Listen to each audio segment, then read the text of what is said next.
Oi gente, boa noite, meu nome é PamiJ e hoje estou fazendo mais um vídeo para falar em meu diário.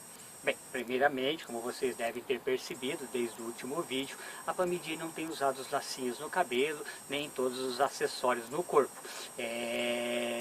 Como eu digo, né, hoje mandei um vídeo no WhatsApp, até dei muita risada, assisti acho que umas 100 vezes ele mesmo, e dava risada junto, né? A PamiJ, ela está se tornando mocinha, ela está crescendo e então com isso ela está começando a deixar algumas maneiras de ser, né? Não vou dizer que não vá usar mais os lacinhos, que isso é um conceito japonês que eu trago, e então vai ser momentos mais especiais. Eu sempre digo que se eu fosse presidente, porque eu sempre sonhei com uma diversidade muito grande nesse mundo, desde pequena eu vi essa diversidade de ser, de se comportar, de ser personagem, heróis, heroínas. Então, se fosse presidente, eu ia trazer tantos conceitos que ia tornar esse país no país da magia, da fantasia, e ao mesmo tempo com uma responsabilidade social tão grande, que nós seríamos luz para os outros povos. Mas enfim, essa é a novidade da PamiJ. Mas hoje eu quero falar sobre um assunto mais específico, quero falar sobre Deus. Muitos percebem nos meus vídeos que eu sempre estou falando ali, colocando Deus numa perspectiva sempre mais ampla, ou seja, isso seria porque eu sou adepta de alguma religião ou de alguma seita? Não. Na verdade, nessa última busca espiritual que eu fiz do ano passado, até acho que talvez de 2021 para cá, ela foi feita num momento em que eu não havia problemas na minha vida, então isso que foi o mais legal de tudo. Eu quis buscar Deus e eu sempre senti isso desde criança, sempre tive essa relação com Deus de uma forma muito íntima, então, mas só que ainda não conseguia compreendê-lo de forma muito clara, muito existencial. Então eu fui buscando conhecimento, e até chegar então numa profundidade que eu poderia dizer, sim, aqui eu consigo alcançar plenitude, e plenitude é ser Deus, é Deus se manifestando em você quando você tem plenitude na sua vida. Muitas coisas ainda na minha vida ainda precisam ser reformuladas, precisam ser revistas, precisam ser ressignificadas, mas esse é um processo evolutivo que nós vamos passando durante nossa jornada de existência aqui na Terra. Mas eu não sou adepto de nenhuma religião, não sou adepto de nenhuma seita, apenas vejo com bons olhos ter um novo pensamento sobre as coisas, e um novo pensamento sobre as coisas também envolve uma nova maneira de pensar sobre Deus. E quando você compreende isso, você então compreende que você é imagem e semelhança de Deus. Na Bíblia mesmo está escrito, sois imagem e semelhança de Deus. E quando você consegue entender a profundidade que tem a palavra imagem e semelhança, principalmente a Deus, então você vai ver que é muito mais do que imaginávamos até agora. Na verdade, escondiam da gente porque não queriam que nós tivéssemos toda essa potencialidade humana, senão com certeza nós não precisaríamos de muita gente neste mundo para nos dizer como deveria ser este mundo. Mas também tudo tem seu valor.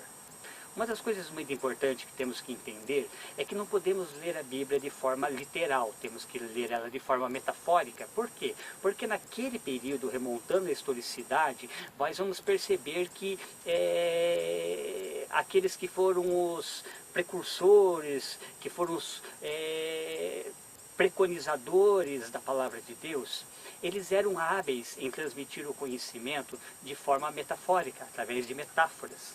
Então, se nós não conseguimos entender isso, nós nunca vamos conseguir entender a Bíblia. E isso que é o importante quando você busca um conhecimento na leitura que seja. Eu sempre digo que o erro de muitas pessoas é quando elas leem uma ideologia, uma teoria, elas acreditam que aquilo lá é a única verdade que existe. Eu já sou completamente diferente, eu sou uma eclética, fragmentária. Eu pego um trecho de um conceito, pego uma frase de uma teoria, pego uma ideia de uma ideologia, junto tudo e costuro e faço uma coxa de retalhos, porque coxa de retalhos também esquenta, e somente assim podemos criar e inovar também no campo do conhecimento. E então é Deus para mim e para todos nós, essa é a minha visão, somos nós mesmos. Cada um é um pouquinho de Deus, cada um é a manifestação de Deus, é Deus se manifestando em cada pessoa. Então, se você quer encontrar Deus, você vai primeiro precisar se encontrar. E quando você conseguir se encontrar, você terá encontrado Deus. E essa é a premissa maior. Não há como ter uma relação com Deus se você não tem uma relação consigo mesmo. Então, se a sua vida ela não é produtiva, não é positiva, não é construtiva, logicamente que você não está com Deus. E isso é muito importante de perceber. Então, porque espiritualidade, o que espiritualidade tem em sua base, que é basilar, é que é criação.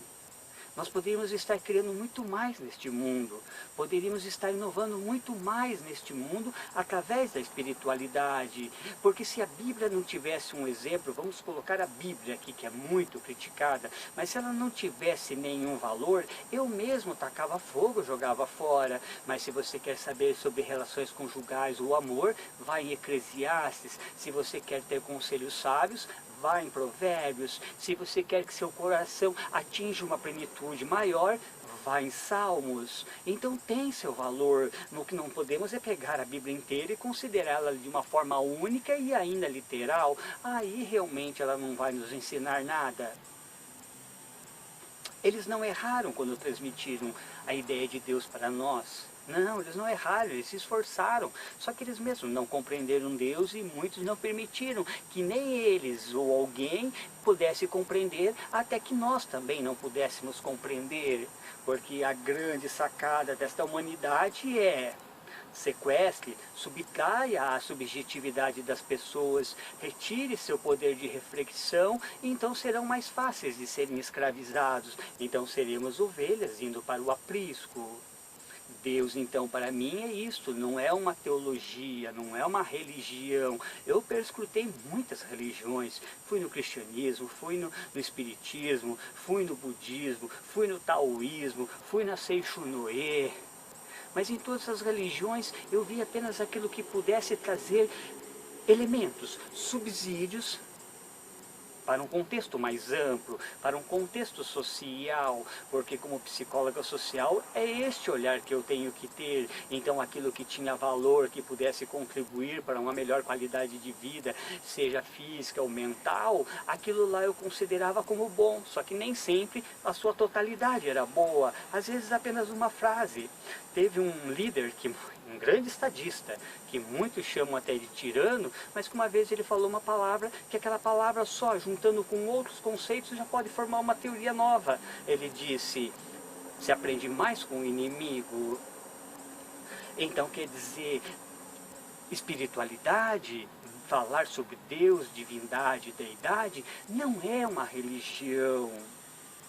Nós somos deuses, nós somos co-criadores juntos, nós temos um potencial ilimitado. É uma pena que eu não tenha descoberto isso muito mais rapidamente, ou tivesse tido uma base mais fundamentada, para que eu pudesse estar usufruindo de toda essa potencialidade, de toda essa infinita grandeza de ser, se eu já tivesse conseguido compreender antes. É a mesma coisa que eu vi o Papa falar, né? Homossexualidade não é crime. Não é crime mesmo. Crime deveria ser considerado quando nós, com nossas palavras, impregnamos ambientes como trabalho, lar, ou contexto social, com ideias chulas, ideias grosseiras, com palavrões, ou então com conversas sexistas, parecendo que hoje em dia parece que, tanto que quando você chega para alguém hoje em dia, a pessoa te dá oi, nem te conhece direito, nem procura saber quem você é e já pergunta qual a sua sexualidade, ou então a minha sexualidade é isso. Nem foi perguntado para ela, mas ela acha que a identidade dela está na sexualidade. Aliás, tem mais uma coisa, no vídeo 2 eu falei sobre sexualidade e quero deixar bem claro, sexualidade e sexo são duas coisas distintas. Então nós deveríamos considerar como um crime quando nós, ao invés de buscarmos em nossa essência, sabermos quem nós somos realmente, e aí transformarmos essa essência e essencialidade para o mundo, nós fazemos coisas que não só prejudicam nossas vidas, como muitas vezes prejudicam a vida dos outros. Um simples comportamento nosso pode estar repercutindo na vida de muitas pessoas. É como eu sempre falo nas questões de gênero, se não há uma visão ainda positiva sobre as questões de gênero, não é por conta da sexualidade ou sexo que as pessoas fazem, mas pela substância que existe, que dizem que aquela categoria pode ser X ou Y de valor para a sociedade. Muitas vezes as imagens passadas ainda continuam repercutindo agora. Então, cada pessoa, quando ela incide em questões de gênero, ela tem que transmitir um brilhantismo tão elevado que isso daí faz com que as outras pessoas sejam abraçadas juntamente. Eu me lembro quando uma pessoa que foi muito ícone, vamos dizer assim, foi como é o nome dele? Agora até fugiu agora o grande, que era estilista, costureiro. Ai, pena que eu vou esquecer o nome dele agora. Clodovil. Clodovil era uma pessoa que tinha o seu jeito de ser, mas ele trazia essencialidade para o mundo. Ele contribuía também com suas propostas, com suas ideias, tanto que ele era renegado pela própria ideologia, porque ele não pregava as conversas que a ideologia pregava, as narrativas da ideologia, ele pregava aquilo que era justo. E ele se tornava um bom exemplo que fazia com que outras pessoas inseridas em questões de gênero fossem abraçadas. Mas hoje qual é a imagem que nós temos? Hoje nós temos uma imagem sexista e não é por culpa de acharem que só fazemos sexo. Quando você faz uma passeata e faz uma passeata quando todo mundo vai pelado, queria que fosse o que é a concepção que se tivesse. Então nós temos que tomar muito cuidado com a imagem que nós estamos propondo para a sociedade, porque muitas vezes pode parecer que é apenas para a nossa vida, mas está repercutindo na vida de outras pessoas. Muitas pessoas, muitos transgêneros podem estar buscando de repente um trabalho e não conseguem, mas não é por conta dele ser, porque de repente ele tem tanta intelectualidade, tem tanta capacidade que está explícita, mas a pessoa não consegue olhar. De repente ela lembra daquela pessoa que ela olhou na rua fazendo um comportamento que não deveria ser um comportamento social. Então vai refletir na imagem daquela até na conquista de um emprego. Nas falas que nós temos no meio social, isso é muito importante também. Eu já vi muitas conversas que foram horríveis de se escutar. Então, quer dizer, tudo isso nós temos que estar sempre atentos, se quisermos não só melhorar a nossa qualidade de vida, como a qualidade de vida daquelas pessoas que virão inseridas em questões de gênero e que precisavam tanto de referenciais como o nosso. Eu lembro que esses dias atrás eu assisti um vídeo de uma transgênero, que olha que vídeo fascinante. Além de ser muito linda, era muito intelectual. Estes seriam os modelos que nós deveríamos ter como exemplos. Esses é que deveriam estar fazendo o papel de frente das questões de gênero, ou então qual é a imagem que deveria ser construída sobre as questões de gênero. Eu vi até duas matérias agora, uma delas tipificada para esse assunto, onde se dizia que seria exigido direitos de bolsa auxílio para transexuais. Isso me preocupa muito, isso me preocupa muito. Como também eu ouvi dizer que vai ter, para o almoço dos universitários, vai ter camarão e picanha. Isso também é muito preocupante, também é muito preocupante. As pessoas às vezes não entendem, mas como psicóloga social, eu nunca vejo um comportamento em seu ato de ser. Eu vejo desde a sua gênese de ser, desde seus fundamentos filosóficos e ideológicos, e vejo também os resultados que foram trazidos durante todo aquele percurso, daquela propagação, daquela ideia, e quais foram os resultados, quanto tempo já vem durando aquele processo, e quais foram os resultados efetivos mesmo. Hoje, se estivéssemos colocando não só apenas estilo, mas substância, como espiritualidade também na vida de todas as pessoas e também das inseridas em questões de gênero, voa lá, seríamos um mundo em explosão de evolução e seríamos luz para o mundo. Deus para mim é isto. Mas aí como vamos saber o que é certo e o que é errado? Como pode ser que minha crítica não pareça ofensiva para alguém? Talvez, em O Poder do Subconsciente de Joseph Murphy, possa nos responder. Finalmente, irmãos, tudo que é verdadeiro, tudo que é respeitável, tudo que é justo, tudo que é puro, tudo que é amável, tudo que é de boa fama, se alguma virtude há e se algum louvor existe, seja isso que ocupe vosso pensamento. Isso não precisaria nem ser uma regra apenas de Deus, nem uma regra ligada com Deus. Você poderia esquecer Deus e colocar isso como regras, conduta social. Então nós poderíamos ser tudo, muito mais do que nós imaginávamos. E ainda poderíamos ser criando, inovando, melhorando, superando, vencendo.